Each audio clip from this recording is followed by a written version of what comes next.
മുതലപ്പുഴയിൽ നിന്നും കാണാതായ ഷിജിനു വേണ്ടിയുള്ള തിരച്ചിൽ ഊർജിതമാക്കിയിരിക്കുകയാണ് നേവി. മുതലപ്പുഴ ഹാർബർ ഭാഗത്ത് തിരച്ചിൽ ആരംഭിച്ചു. സോണാർ സംവിധാനം ഉപയോഗിച്ചാണ് തിരച്ചിൽ നടത്തുന്നത്. ഷിജിനെ കാണാതായ പുലിമുട്ടിന്റെ ഭാഗത്താണ് ഇപ്പോൾ തിരച്ചിൽ നടക്കുന്നത്. സ്വാന്തന സാജു വിവരങ്ങളുമായി. സ്വാന്തന, മത്സ്യത്തൊഴിലാളികളെ കാണാതായിട്ട് ഇപ്പോൾ 12 ദിവസമാവുകയാണ്. തിരച്ചിൽ ഇപ്പോൾ ഊർജിതമായി നടക്കുന്നുണ്ട്. ഇപ്പോൾ എന്തൊക്കെ സംവിധാനങ്ങൾ ഉപയോഗിച്ചിട്ടുള്ള തിരച്ചിലിലേക്കാണ് നേവി കടന്നിരിക്കുന്നത്? സ്മൃതി, 12 ദിവസമായിരിക്കുകയാണ് മത്സ്യത്തൊഴിലാളികളെ കാണാതായിട്ട്. നമ്മളിപ്പോൾ നിൽക്കുന്നത് മുതലപ്പുഴയിലാണ്. എല്ലാ ആധുനിക സംവിധാനങ്ങളും ഉപയോഗിച്ചുകൊണ്ടുള്ള ഒരു വ്യാപകമായ തിരച്ചിൽ തന്നെയാണ് സ്മൃതി കഴിഞ്ഞ 3 ദിവസമായിട്ട് നമ്മളിവിടെ കണ്ടുകൊണ്ടിരിക്കുന്നത്. ഇന്നിപ്പോൾ മുതലപ്പുഴയിലേക്ക് വരികയാണെങ്കിൽ ഇവിടെ പ്രധാനമായും തിരച്ചിൽ നടത്തുന്നത് നേവിയുടെ നേതൃത്വത്തിൽ തന്നെയാണ്. നമ്മൾ ആ ദൃശ്യങ്ങളിൽ കാണുന്നത് നേവിയുടെ ബോട്ടാണ്. അത് INS കൽപ്പേനി എന്ന കപ്പലാണ് കാണുന്നത്. അതിന് തൊട്ടടുത്തായിട്ടൊരു ചെറിയ കറുത്ത നിറത്തിലുള്ള ഡെങ്കി ബോട്ട് കൂടി നമുക്ക് കാണാം. ഇതിന്റെ രണ്ടിന്റെയും നേതൃത്വത്തിലാണ് ഇന്ന് ഇവിടെ പരിശോധന നടത്തുന്നത്.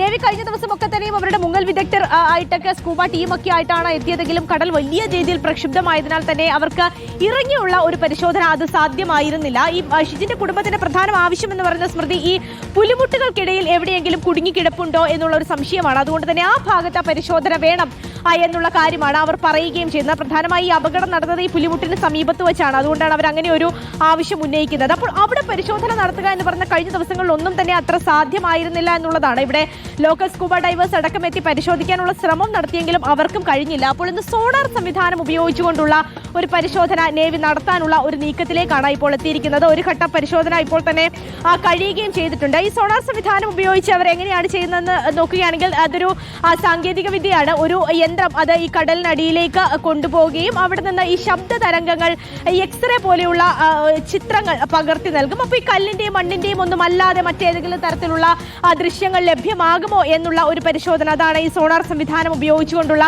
പരിശോധനയിലൂടെ അവർ ലക്ഷ്യമിടുന്നത്. ഇപ്പോൾ നമുക്ക് ദൃശ്യങ്ങളിൽ കാണാം കടൽ വലിയ രീതിയിൽ പ്രക്ഷുബ്ധമാണ്. അതുകൊണ്ട് തന്നെ ഈ കപ്പൽ ഇങ്ങോട്ടേക്ക് വന്നുകൊണ്ട് പരിശോധന നടത്താനുള്ള ഒരു തടസ്സം അവർക്കുണ്ട്. അതുകൊണ്ട് അവരവിടെ പുറംകടലിൽ നിൽക്കുകയാണ്. അല്പസമയത്തിനകം തന്നെ ഇങ്ങോട്ടേക്ക് വന്ന പരിശോധന നടത്തും എന്ന് തന്നെയാണ്. മുതലപ്പുഴയിൽ കാണാതായ ഷിജിനു വേണ്ടിയുള്ള തിരച്ചിൽ ഊർജിതമായി നടക്കുകയാണ്.